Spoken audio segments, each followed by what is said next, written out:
Hi, and welcome to Enchantment of Eternity's review for Vikings Season 4, Episode 15, All of His Angels. This video is a part of a series of videos where I review episodes of Vikings, so I have to start off by giving a very serious spoiler warning. If you haven't seen up to Season 4, Episode 15, you will not want to watch this video, otherwise some major things will be spoiled for you.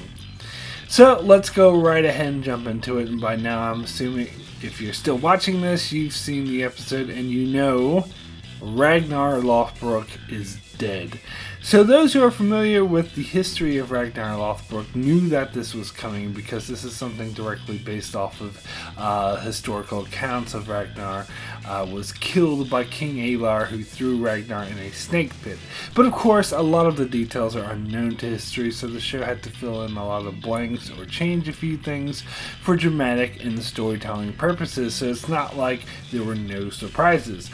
And I am familiar enough with history to know in vague terms at least what's coming next, but I don't like to talk about spoilers from history in my reviews because these reviews are just about a scripted narrative-based TV show and not the actual history that it is based on, so those who want to know more about it can look it up themselves.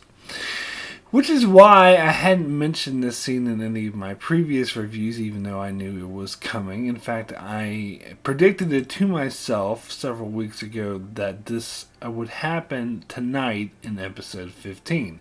Just because we knew from history that was going to happen to Ragnar, doesn't necessarily mean it, because what's unknown is how the TV show would handle it, as many may have suspected the show would end with Ragnar'S death, but the show's not ending. We know at the very least there will be a 5th season with 20 episodes.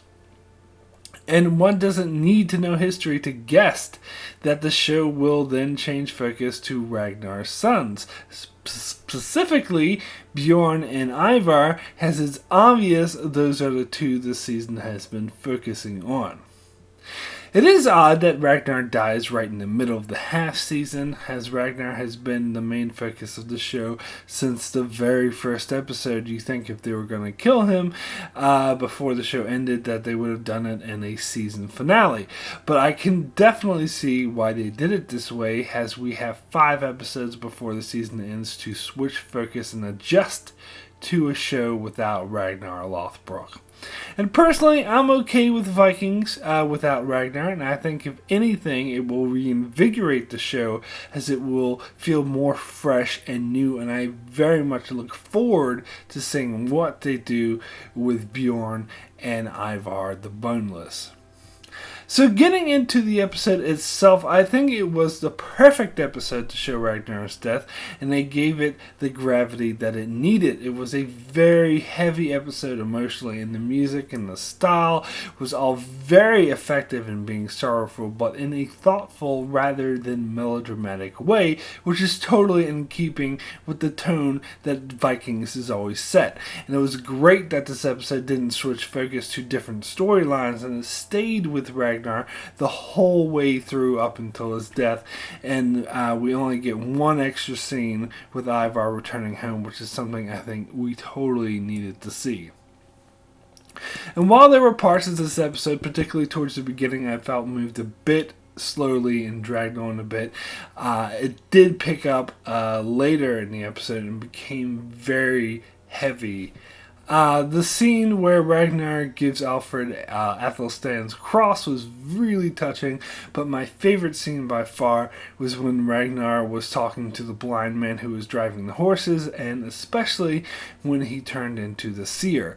You know, I'm typically not a fan of the seer, and I don't like scenes with him, but this one was absolutely amazing. I was just in awe when Ragnar found out that the carriage driver was blind, and he says, "I see you, Ragnar Lothbrok, because as Ragnar mentioned in the previous episode, the seer told him that he would die when the blind man sees him. So that was just so powerful how he said, "I see you," and then turned into the seer, where Ragnar has this philosophical discussion with him. It was just amazing, where Ragnar made excellent points about the seer's prophecies being vague and in a way could influence people to turn them into self-fulfilling prophecies. And as Ragnar said, dying was his idea. But yeah, the scene actually got me to like the seer, so that in itself is amazing. And the torture scenes reminded me a lot of Braveheart, and I kept thinking of Braveheart throughout this episode, where the hero character gets tortured, and you know where it's leading to death, and there's nothing that's going to change that from happening. In fact, when Eckbark showed up in disguise to watch Ragnar's death, that reminded me a lot of how William Wallace's friends showed up in disguise to watch his death in Braveheart. Even though you knew where it was going, it was just so powerful. The music, the use of flashback, it all just worked wonderfully well. It could have come off as hokey and cheesy, but they actually did it in a way that really worked. And I just compared this to Braveheart, and as much as I love that movie, here it felt less melodramatic and hokey and just as powerful. And the way they played his death is just powerful as well. I love, though, how they preface Ragnar's final words with what Ragnar said to Eckbark about how he would talk about how he's going to Valhalla and the gods, but he wouldn't mean it, as he doesn't really believe in the gods anymore. So that just brought an interesting dynamic when he shouted his final words about drinking wine with the gods, knowing that he was just doing it for show, that he didn't really believe it, but either way he went out like a boss, which is we'd expect nothing less from this character. And I gotta backtrack a bit to talk about Ragnar's final words to Ivar, which was also a really powerful scene. It was great to see Ragnar build up Ivar, who apparently didn't have faith in himself, but Ragnar just tells him point blank that he has more faith in him than his other sons. And again, those familiar with history know where the show is going with this. But it is interesting that Ragnar told Ivar to take revenge on Eckbark and not Alar, so it makes me wonder why he even bothered with convincing Eckbark to deliver him to Alar, because he totally lied to Eckbark about convincing his sons not to attack him. Maybe it's because he knew Eckbark couldn't kill him, but overall it's just a really interesting and complex relationship that Eckbark and Ragnar have, as Eckbark clearly loves Ragnar and Ragnar knows it, but still he sends his sons after him to kill him. I mean, I know what Ragnar's ultimate plan is, as I mentioned in my previous review, that because he couldn't get the support he needed to take his revenge on Eckbark for betraying him and destroying the settlement, he knew he had to die in order to rile his sons up to get that revenge. So it's interesting that getting revenge on Eckbark for his betrayal is more important to him than his own life, even though he knows that Eckbark loves him and they shared that relationship with Athelstan, whom they both love. So it does make me wonder if Ivar knows to spare Alfred, because Ragnar does seem attached to him, but maybe he ultimately doesn't care what happens to Alfred after he's dead. I don't know. So my rating for all of his angels out of 10, well, I think I'm going to have to give it a 10.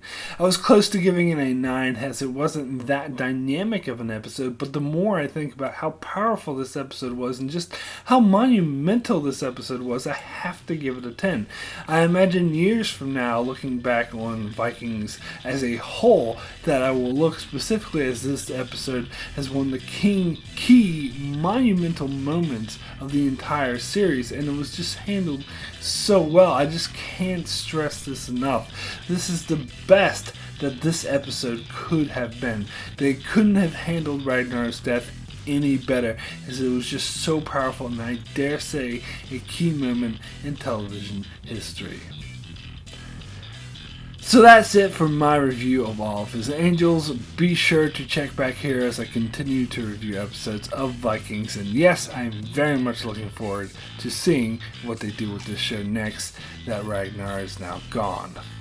Also, check out my channel for many more videos and on many other shows like Game of Thrones, Star Trek, and more. So be sure to subscribe so you can keep up with all of that. And thanks a lot for watching.